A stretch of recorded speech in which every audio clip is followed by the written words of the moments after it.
The India-US strategic partnership is one that's been developing now over the last several decades, and there's a great sense of optimism over here in India that it is headed in a particular direction.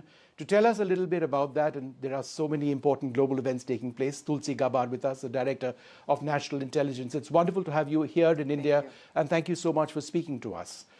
In terms of the strategic relationship and the intelligence arrangements between India and the United States, to what extent is it premised on perhaps an expansionist or an expanding China and the Asia-Pacific region?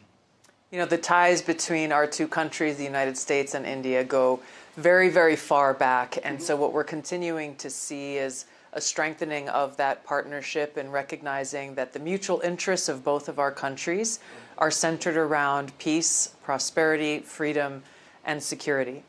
So now as we see a new administration coming in with President Trump's leadership in the United States, of course, Prime Minister Modi's long-standing leadership here in India, we have two leaders of our two great countries who are very good friends and who are very focused on how we can strengthen those shared objectives and those shared interests. So in a sense, it's taking forward what we already have in terms of the strategic partnership, and that's one of your primary goals, right? It is. And how were your meetings to that end? It is. I've been having great meetings, and of course this began with Prime Minister Modi's visit to President Trump in Washington, D.C., very shortly after he was inaugurated back into office for a second term, where they really set the tone and set the vision for where a stronger U.S.-India partnership and friendship can lead to.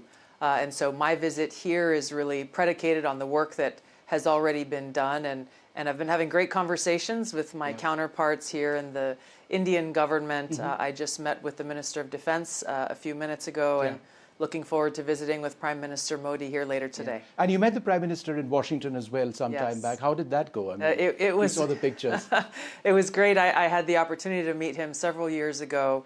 It was good to see him again, and it was actually very perfectly timed, where it was maybe 1 or 2 hours after I was officially sworn into this position as Director of National Intelligence that he arrived in Washington, D.C. and had the opportunity to welcome him back to the United States.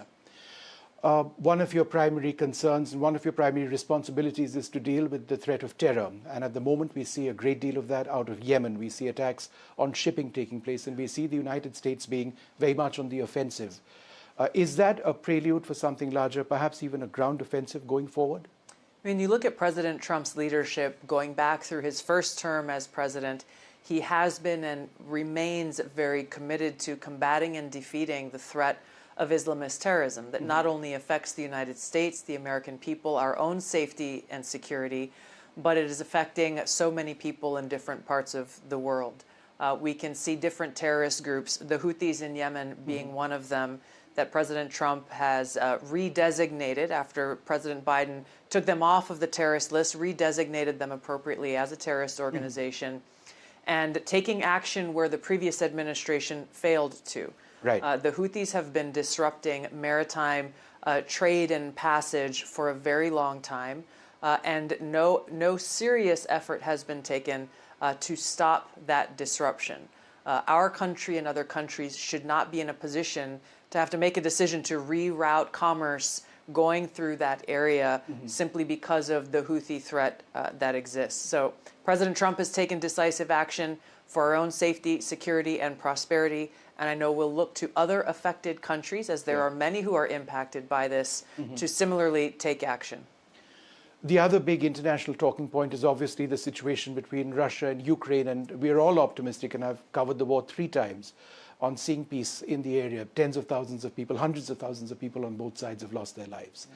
Be that as it may, if President Putin doesn't come on the table with the peace agreement which has been proposed by the United States, can Washington indefinitely keep arming Ukraine and, in a sense, allowing them to continue their fight?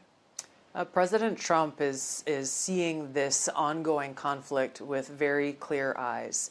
And he has made his position and his priority very clear, which is to bring about an end to this war. So he is focused on peace. The negotiations have just begun. He's looking forward to success in those negotiations, not for himself, but for the cause of peace and to stop the killing of innocent and taking of innocent lives there. So he has the best negotiators working with both the Ukrainians and with Russia and with Putin. And we look forward to seeing the continued progress that we've already seen over a very short period of time.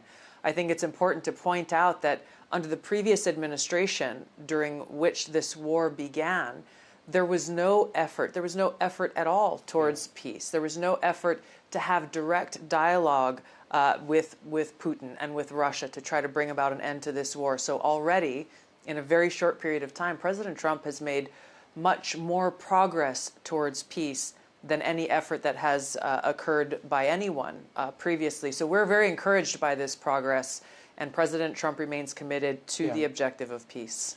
How much of what you're talking about now is premised on a successful conversation between President Trump and President Putin? I believe that might take place tomorrow or day after. Well, as you know, with any of these kinds of negotiations, there's a lot of work that goes between people representing both countries or all of the countries involved in this situation. And at the appropriate time, I'm sure that President Trump will have a very productive conversation with Putin, once again, rooted in his unwavering commitment to peace. Yeah. Closer to India, Bangladesh, the subcontinent, we've seen a lot of political changes over there, a lot of violence over there, and several reports of attacks on minorities. Is the United States concerned about the situation there and the need for stability at all levels, not just political stability? Yeah, of course. The long time, unfortunate persecution and killing and abuse of religious minorities, Hindus, Buddhists, Christians, Catholics, and others, has been a major area of concern for the United States government and, of course, President Trump and his administration. The talks are just beginning between President Trump's new cabinet coming in and the government of Bangladesh, but this continues to remain a central focus area of concern, once again, with the threat of Islamist terrorists and their overall effort, the global effort of all of these different groups that are really rooted in their same ideology, their same objective, which is to rule and govern with an Islamist caliphate. This obviously affects people of any other religion other than one that they find acceptable, and they choose to carry this out through very violent and terroristic means. President Trump remains committed once again to identifying this ideology that drives Islamist terrorism, helping to defeat that ideology and defeat their ability to exact that terror on people, the American people and others. Right. Well, one final question to you. I know you've got a very busy schedule. You are a practicing and a devout Hindu. Yes. And you've just missed Holi in India. Unfortunately. What does Holi mean to you? You know, it is a wonderful and colorful celebration of life and really the connection that we all share as people. And this is something from my home in Hawaii, where we greet each other with aloha. Here in India, we greet each other with namaste, but really the deeper spiritual meaning of both of these words is the same in recognizing the eternal and divine spirit that exists within every one of us and that spiritual connection that we have. So for me, at a personal level, this is very, very meaningful, but it's also very practical once again, as our two countries and others in the world should remain focused on our pursuit of peace. It's wonderful speaking to you. Thank you very much nice for speaking to see you. Well, there you have it, Tulsi Gabbard, the Director of National Intelligence over here in India. That's broader strategic relationship between India and the US, so very important.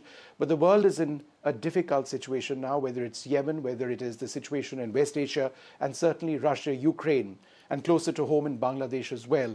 So her thoughts perhaps reflect where the US administration is looking at all of this, and perhaps there is peace in the horizon. Back to the studio.